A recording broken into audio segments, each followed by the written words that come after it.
So you are most likely here with one simple question, right? How? And I aim to answer that question today. But before I teach you how to cancel jump, I am going to teach you how to jump. A jump consists of two parts, a press of a shift key and the release of a shift key. When you press shift, the jump begins and your vertical speed is set to a certain number. When you release shift and you're moving upwards, your vertical speed is multiplied by a certain decimal number, which is what gives you variable jump heights.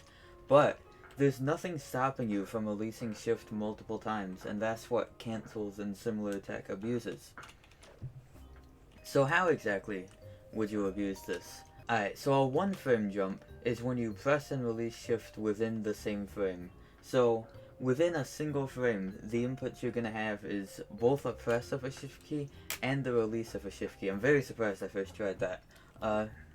However, you might notice something. You got two shift keys, right? You don't have to release the same one every jump. You could use two shift keys. But how would you do that? It's simple. You'll do the same inputs as a one frame, so a press and release on the same frame. So what you're going to want to do is you want to hold down one of the shifts, and then the frame you release it, you want to press another shift key, which what this accomplishes is the same inputs as a one frame jump. Like that. And after you do that, you might notice you have another shift key held down, and as I said earlier, you can simply release shift multiple times in a jump to multiply your V speed by a decimal multiple times. And that's what that looks like. That's a low cancel. Low cancels are useful for all sorts of things, even if it's not technically required. So if you see this jump here, this corner, you're falling super fast. It is an ordeal to get through this corner. However, if there was some way you could get through this T-bone in one jump and keep your double jump for the corner, that would make things a lot easier, wouldn't it? Well, guess what? Cancel. Yeah. But remember, right, you don't have to release that second shift. You can just hold it, and then it becomes equivalent to a one-frame jump. So for example, even though this jump is possible with one framing, how do I keep first trying it? One framing is inherently inconsistent, and it's usually not something you want to do. So instead of naturally one framing this, you can simply full cancel it, which a full cancel is when you do a jump equivalent to a one frame, basically. Alright, so that's cool and all, but you might have heard of this little thing called numpad, and you might be wondering how that works. And quite frankly, I am too.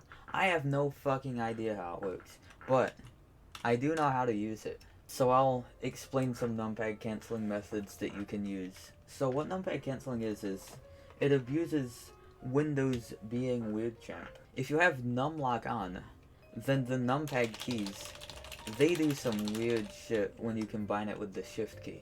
And this can be used in several ways to make cancel jumps. So for example, if we're on the ground and I hold down the shift key, I hold down a numpad key, and then I release shift, it's an automatic free one frame every time. Kind of big money. And if you want to move along with that one frame, there's two ways you can do that. See, if I do this and then press numpad 0 and then press the right arrow key as if I was going to start moving, it full jumps, and that's not what we're looking for. But there are ways to get around this. For example, you can hold shift and press the right key before numpad, and then press numpad and release shift like that, which is what I tend to do. Or probably the more popular method is you hold down shift, you hold down numpad, and then you press right as you release shift, which it's weird. I don't usually do it, but that's also a thing you can do. And when you're in the air, numpad canceling is a lot different. So notice on the ground, if I press shift and numpad at the same time, it just jumps twice. It's pretty useless. But if I'm in the air and I do that, then it automatically does a cancel, and it's like really easy. And depending on how long you hold the keys, it will be a higher jump or a lower jump. And the last numpadding method I'll describe is basically, you remember on the ground when you can hold numpad and then release shift to one frame? You can also do that in the air for an easy one frame, and that's about it. Alright, yo, so I'm just gonna shoot you straight, right? past the cancel section, you're not gonna see like Cactuses double cancels. You're not gonna see those like pretty much at all, and you'll probably live fine without them. But you know.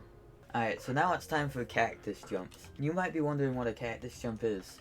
Well, basically, what a cactus is, you know how in a cancel we're releasing shift multiple times? We do that with a cactus jump too, but we do it with a higher jump to allow ourselves to get weird jump heights that we normally wouldn't be able to get.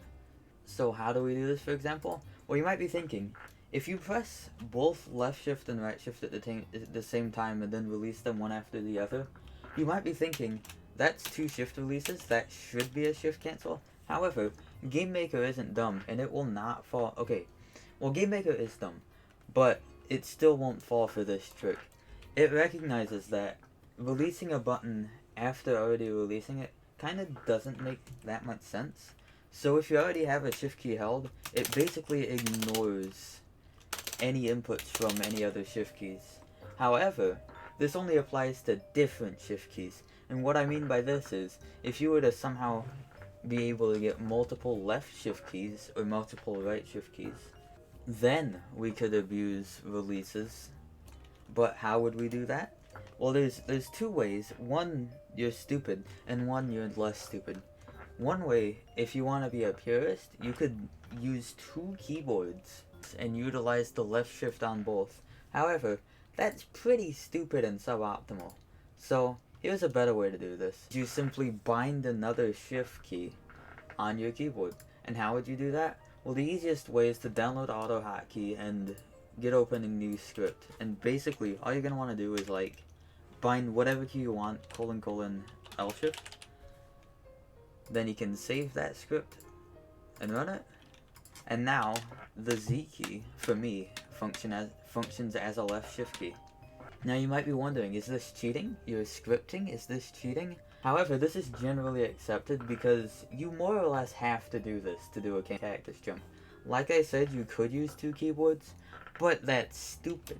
So, now that we're here, we have two left shift keys. How do you abuse this? Well, it's actually incredibly simple. All you have to do is you have to press them at the same time. More or less. It doesn't even matter. You can press them a bit after each other. And then release them sequentially. And you'll see I'm doing some weird jump heights. I'm falling quicker than usual. That's because I'm releasing shift multiple times in a single jump. I'm cactus jumping. Yeah, that's cool. But how could this ever possibly be useful? Well, cactus jumping, quite honestly, is not useful that often.